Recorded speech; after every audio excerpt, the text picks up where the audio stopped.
হয়, এইটো আমাৰ পূজাটো সকলো বছৰতে কৰি আছোঁ আৰু এতিয়া ইমান কষ্টকৰ ভিতৰতো এই পূজাখিনি কৰি আছোঁ আৰু আজিৰ দিনটো ধৰক 365 দিন আমি সকলোৱে কাম কৰোঁ আৰু আজিৰ দিনটো যেহেতু এটা বিশেষ দিন হয় বুলি ক'ব লাগিব আপোনালোকৰ যাতে দিনবিলাক শুভ যাওক বা আপোনালোকৰ যি ব্যৱসায় ভাল হওক তাৰে কামনা কৰিছে আপোনাৰ কেনেকুৱা কি কামনা মোৰ কামনা ভাল হ'ব লাগে হয় হয় নমস্কাৰ মই উৎপল দাস আৰু আপোনালোকে চাই আছে এনি ভাৰত আৰু আপোনালোকক জনাবলৈ পাই মই বহুত সুখী হৈছোঁ যে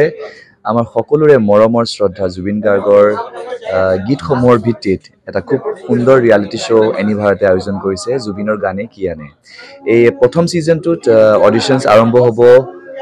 আগষ্টৰ পৰা অসমৰ বিভিন্ন জিলাত গতিকে মই সমূহ কলাকুশলী বিশেষকৈ যিসকল প্ৰতিভাশীল গায়ক গায়িকা আছে আমাৰ সমাজত তেওঁলোকলৈ মই এটা আহ্বান জনাইছোঁ তেওঁলোকে প্ৰস্তুত হওক এই ৰিয়েলিটি শ্ব'ৰ বাবে আৰু তাৰিখটো হৈছে 15 আগষ্ট 2024 চন এনি ভাৰতৰ অডিশ্যন জুবিনৰ গানে কি আনে